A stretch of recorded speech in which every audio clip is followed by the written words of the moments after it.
हमारा जीवन केवल भगवत प्राप्ति के लिए है। सहना सीखो, सहना। हर बात अंदर ही अंदर दबा के जला दो उसे, बाहर प्रकट मत करो, बात समझो। ये अध्यात्म है। रहीमन मन की व्यथा रखिए मन में गोय, सुन इठ लई हैं लोग सब बांट न लई है कोई। आप जब किसी बात को कहते हैं तो उसकी सत्ता दृढ़ होती है, कहो ही मत। चाहे जैसी आपकी स्थिति हो, आपके हृदय आराध्य जान रहे हैं, आपको जो जलन हो रही वो आपका हृदय पाप नाश करके पवित्र हो रहा है। ये व्यर्थ नहीं जा रहा कि मैं व्यर्थ में जल रहा हूं, नाम जप कर रहे हो। आपका हृदय किसी भी विषय को लेकर जल रहा है, वो पवित्र हो रहा है। बस बोलो मत, चेष्टा मत करो, शांत हो जाएगा, निर्मल हो जाओगे। यही उपाय है। शांत करने चलोगे तो ऐसे दलदल में फंस जाओगे कि फिर वो अशांति तुम्हें पता नहीं किस जन्म में अवसर मिले उससे निकलने का। प्रार्थना मान लीजिए, इस मन की जलन को जो सह गया उसी की भक्ति बड़ी है, और बढ़ी हुई भक्ति अजित को जीत लेती है। सहित सहित बाढ़े भगति गृह तन गुरुहित गार। अपना सर्वस्व गुरुदेव भगवान के चरणों में अर्पित करके उनकी आज्ञा के अनुसार चल रहे, बस प्रभु दूर नहीं है। समर्पण का भाव, अहम समर्पण में सर्वस्व समर्पण हो जाता है। उपासक को हर समय सावधान रहना होता है, क्योंकि ये बहुत बड़ा युद्ध है। परमार्थ में चलना, अध्यात्म मार्ग में चलना, भगवत प्राप्ति का लक्ष्य होना एक बहुत बड़ा युद्ध है। किसी और से नहीं, अपने मन से। अभी हम मन को अपना मित्र मानकर या मैं मानकर वर्ताव करते हुए प्रपंच में फंस गए, दुर्गति हो गई। सत्संग से प्राप्त विवेक के द्वारा जब हमें ये पता चला कि मायाकृत नानात्व में मेरा मन ही मुझे अधीन किए हुए है, तो हमें अपने परम बल का आश्रय लेने की भावना उदय हुई। हमारे परम बल हैं प्रभु। जब तक आप इनका आश्रय नहीं लेंगे तब तक मन की गुलामी से मुक्त नहीं हो सकते। ये हृदय की बात है, समझ लीजिए। जब तक भगवद आश्रय नहीं लेंगे तो मन की गुलामी से मुक्त नहीं हो सकते, और सारा का सारा बंधन इसी मन से है। मन को हमने स्वीकार किया है, मेरा भाव से या सीधे मैं भाव से। बहुत उल्टा हो गया। जो बुद्धि निर्णायक है, मन ने बलात् उसको अपने अधीन कर रखा है। जो मन इंद्रियों को शासन में ले सकता है, तो इंद्रियां बलात् मन को अपने अधीन कर लिए हैं। जो इंद्रियां निर्विषय होकर प्रभुमय हो सकती हैं, विषयों ने बलात् उनको आकर्षित कर रखा है। सब उल्टा हो गया है। होना यह चाहिए था कि बुद्धि के अधीन मन और मन के अधीन इंद्रियां और इंद्रियां भगवत अर्पित। एक एक चेष्टा, एक एक चिंतन केवल प्रभु के चरणों में। सब उल्टा हो गया है। इसी से हमारी समझ बिगड़ गई है। हम ईर्ष्या से, द्वेष से, राग से, नाना प्रकार की ऐसी रस्सियां हैं जिनसे अपने को जकड़ते जा रहे हैं, और मन इतना जलाता है कि हम उसे सहन नहीं कर पाते। क्यों? क्योंकि महाबल प्रभु का सुमिरन छूट गया। एक एक शब्द पकड़ लेना। जिस समय आप जल रहे होगे उस समय कोई वस्तु, व्यक्ति, स्थान आपके चिंतन में होगा जिसका संबंध राग या द्वेष से होगा। उस समय भगवत विस्मृति है। अगर उसमें भगवत भाव हो तो राग द्वेष नहीं रहेगा, राग द्वेष नहीं रहेगा तो हृदय जलेगा नहीं, हृदय अशांत नहीं होगा। सत्य विषय है, एक ही भगवान विविध रूपों में लीला कर रहा है। हमें बचना है राग और द्वेष से। हमें मन की जलन को अपने में नहीं मानना है। लाख समझाओ पर वो समझ में नहीं आ रहा। भगवान कृपा करें और आप अपनी बुद्धि को सत्संग के वाक्यों के द्वारा मार्जन करें। अपवित्र हो गई है, मल लग गया है। पवित्र बुद्धि होगी तो प्रकाश प्रकट हो जाएगा ज्ञान का। किससे द्वेष करते हो, किससे जलते हो, क्यों जलते हो? अपने अंदर प्रश्न करो। जब जिसकी हम प्राप्ति के लिए निकले वही सब रूपों में है, फिर हम जलन क्यों, फिर द्वेष क्यों, एक की प्रशंसा एक की निंदा क्यों? इसी अज्ञान को तो दूर करने के लिए परमार्थ मार्ग में आए हैं। हमारा मन जब जनेन्द्री के साथ होता है तो काम भाव को प्राप्त हो जाता है, नेतेंद्री के रूपाशक्त होता है, मोह भाव को प्राप्त हो रहा है। एक एक इंद्री। उस समय आपका भजन कहां गया था? सत्य देखना, उस समय क्या आप प्रभु के चिंतन में थे? प्रभु का नाम चल रहा था? नहीं। फिर कैसे उपासक हो? शास्त्रों बार सत्संग में सुन चुके, हानि हरिवंश के नाम अंतर परे, लाभ हरिवंश उच्चरत बानी, तब सुख हरिवंश गुण नाम रसना रटत, और बहुवचन अति दुख दानी। नहीं समझ में आ रहा? नाम छूटा, कोई न कोई वृत्ति फंस जाएगी, राग से या द्वेष से। बड़ा मुश्किल होता है छुटाना। वो उपासक ही जानता है, संसारी व्यक्ति क्या जाने। वो तो मनोरंजन में ही अपना जीवन नष्ट कर रहा है। जो उपासक सच्चिदानंद की प्राप्ति के लिए, वो समझता है इस युद्ध में कैसी पीड़ा होती है। बहुत सावधानी। हानि हरिवंश के नाम अंतर पड़े, ये बहुत बड़ी सावधानी की बात है।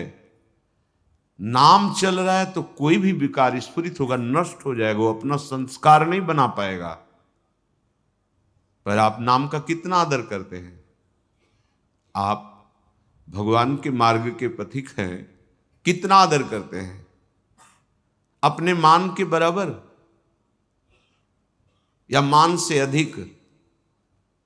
देख लीजिए तो पता चलेगा कि मान अधिक है, नाम छोटा है हमारे लिए। थोड़े से सांसारिक लाभ की वृत्ति का अवसर आया, भूल जाएगी वृत्ति भगवद स्मरण। ये कब तक? बहुत कम समय है। कब तक जलते रहोगे? परम शीतलमाश्रयामी, स्वामी जी के चरण परम शीतलता प्रदान करने वाले हैं। आप स्वयं जलन स्वीकार करते हैं, आप स्वयं मनन ऐसा करते हैं जिससे आपकी जलन बढ़े। आप उस मन की जलन को अपने में देख लेते, इसलिए सह नहीं पाते हैं। कैसे तुम्हारी भक्ति बढ़े? सहित सहित बाढ़े भगति, गृहतन गुरुहित गाल। हमारा जीवन प्रभु के लिए है। हमारा व्रत सहन करना है। हमारी सावधानी भगवत विस्मरण ना होने पावे। फिर देखो आप कैसा आनंदमय खेल होता है आपके जीवन का, पर मानना ही नहीं है। लौकिक क्रिया, लौकिक व्यवहार, लौकिक वार्ता की इतनी सत्ता है कि भगवत वार्ता, भगवती सेवा संविधान, दिनचर्या, महत्व ही नहीं इसका। कोई महत्व नहीं। कैसे हम अपने मन को भगवदाकार बना पाएंगे? सत्संग सुनते हैं, धाम आ गए हैं, फिर भी हम वही राग द्वेष की वृत्तियों में विचरण करते हैं। कुछ अच्छा कुछ बुरा। ये हमारा विषय नहीं, अच्छा बुरा। हमारा विषय परमानंद में प्रभु जो ये छुपा छुपी का खेल खेल रहे हैं, उनको पहचानना, जड़ चैतन्य सब में अपने प्रभु की झांकी करने का भाव रखना। नाथ, आप दिखाई नहीं दे रहे हो, हमें वृक्ष दिखाई दे रहा है, पर आप हो इसमें, क्योंकि आपकी ही सत्ता से सत्तावान है। नाथ, ये व्यक्ति दिखाई दे रहा है, दुष्ट स्वभाव दिखाई दे रहा है, पर प्रभु आप ही हो इसके अंदर। साधक भावना में विचरता है, भावना सिद्ध होती है, वो सिद्ध हो जाता है। आपकी क्या भावना है? राग द्वेष की, काम क्रोध की? मन काम से पीड़ित है, आप सह नहीं पा रहे हैं। क्यों? आप तदात्म किए हैं, आप नाम छोड़ दिए हैं, आपके सामने व्यक्ति है, वस्तु है, स्थान है, इसलिए कामना आपको पीड़ित कर रही। अगर वहां भगवत भाव कर लेते, यही कामना भस्म हो जाती। आप अभ्यास कीजिए, सत्संग और हरिनाम जप, राधा नाम जप, यही परम पद में पहुंचा देगा। मन तो चंचल सवेंते, याको कौन उपाय, साधन को हरि भजन है, कै सत्संग सहाय। दो बात बताई ध्रुवदास जी महाराज ने। परम साधना निरंतर हरि भजन, सहयोग, हमारी साधना सुरक्षित रहे, हमारी साधना बढ़े, हमारी साधना में कोई दोष विघ्न ना आ जाए, तो इसकी सहायता सत्संग से होगी। यदि सत्संग के वाक्यों का मनन नहीं तो क्या, सुना चल दिया, बड़ी असावधानी है हमारे जीवन में, बहुत असावधानी है। जो भटके हुए हैं उनकी बात अलग है, आप भगवत कृपा पात्र हैं, आप साधक हैं, आपको प्रभु ने अवसर दिया है मुक्त होने का। अब सावधान हो जाइए, एक निष्ठा हृदय में जागृत हो जाए, धाम आश्रय हृदय में जागृत हो जाए। जिन सुखों के लिए हम भटक रहे हैं वो सुख नहीं है, लाखों बार भोग चुके हैं आप, लाखों जन्मों में भोग चुके हैं। हरि विमुख को त्रिभुवन में कोई भी कहीं भी कुछ भी सुख नहीं प्रदान कर सकता। ये बात हृदय में बैठा लीजिए। जो भगवत विमुख है, कहीं भी कोई भी कुछ भी उसे सुख प्रदान नहीं कर सकता। न किसी का आशीर्वाद काम करेगा आपके ऊपर, भगवत विमुख के ऊपर नहीं। कह सकते हैं ऐसे क्यों है? आशीर्वाद क्यों नहीं काम करेगा? क्योंकि भगवत विमुख हो आप। भगवान दत्तात्रेय जी महाराज का आश्रय लेकर के शास्त्राव अर्जुन अद्भुत सिद्धियों को प्राप्त किया, लेकिन उनकी बात नहीं समझी। जो अवधूत श्रोमणी आत्मानंद में निरंतर मगन है, वो बात नहीं समझी, और बल सिद्धियां प्राप्त होने पर उद्दंडता आ गई, और जगत वंदनी परम पूजनी श्री जमदग्नि जी का भारी अपराध कर दिया। परशुराम भगवान के द्वारा वंश का विनाश हो गया। क्या हुआ? इतने बड़े महापुरुष का आश्रय लेने वाला, संग करने वाला। हमारा हृदय जब तक प्रभु के सन्मुख नहीं, तो सब आशीर्वाद व्यर्थ जाते, सब आशीर्वाद, सब वरदान व्यर्थ हो जाते हैं। प्रभु के आश्रित हो तो कोई भी सांप आपको ताप नहीं पहुंचा सकता। श्री हरिराम व्यास जी कहते हैं, सबे सुख विमुखन को दुख रूप। जो प्रियालाल से, हरि से विमुख हैं, चाहे जितने सुख एकत्रित कर लो, वही सुख तुम्हें भारी दुख प्रदान करने वाले बन जाएंगे। चिंता, शोक, भय, अंत में मृत्यु निश्चित। ये दुख आपको छोड़ेंगे नहीं। तुम्हारी बुद्धि तुम्हें धोखा दे रही है। पूज्य श्री राधा बाबा महाराज ने कहा कि यदि इतनी बात तुम्हारे हृदय में आ जाए कि भगवान हैं, तो तुम्हारा कल्याण होना शुरू हो जाए। और कहीं ये बात पकड़ लो कि जिह्वा से राधा कृष्ण, तो अब तुम्हारे लिए 10 दिशाएं मंगलमयी हो जाएंगी। बस तुम नाम मशीन की तरह जबान से चलाओ। बाबा का अनुभव, ध्यान नहीं लग रहा, मन नहीं लग रहा, कोई बात नहीं, राधा राधा राधा। सबे सुख, सबे सुख यहां से लेके परमेष्ठी पद तक, विमुखन को दुख रूप, विमुखो जो हरि से विमुख है, नाम जप नहीं है, आश्रय नहीं है, लीला श्रवण नहीं, गायन नहीं, प्रभु का चिंतन नहीं, क्या जीवन है, क्या जीवन है। दुर्दशा देख के हृदय दुखी होता है संतों का। जो बड़े बड़े तप लोग जन लोक में विराजमान महर्षि जन हैं कि अरे ये हमसे ऊपर जा सकते हैं, भारत भूमि में जन्म लेकर जो हमारे भगवत आराधन के मर्मज्ञ वेदज्ञ ऋषि जन हैं, सिद्धांत बताएं, उसके अनुसार चलकर ये हमसे ऊपर जा सकते हैं, वैकुंठ जा सकते हैं, आप साकेत जा सकते हैं, आप भगवान की नित्य विहार लीला में प्रवेश कर सकते हैं। उनको दुख है इस बात का, इतना सुंदर मनुष्य जीवन पाकर ये भगवद विमुख समय नष्ट कर रहे हैं। जहां न रसिक अनन्य सेयतु, वृंदावन के भूप, सबे सुख विमुखन को दुख रूप। जिसके जीवन में संत नहीं, वो जीवन प्रकाश को प्राप्त नहीं होता, पक्का। जैसे हमें जीने के लिए अन्न चाहिए, जल चाहिए, वायु चाहिए, ऐसे जीवन के परम लक्ष्य के लिए हमें संत चाहिए। जहां न रसिक अनन्य सेयतु, जिसके जीवन में किसी भगवत प्रेमी महात्मा का संबंध नहीं है, वो जीवन प्रकाशित नहीं हो सकता। अर्थात अज्ञान अंधकार, माया अंधकार में भटकता रहेगा कोई भी हो। समस्त आसक्तियों को नष्ट करने की सामर्थ्य भगवत प्रेमी महात्माओं के वचनों में होती है।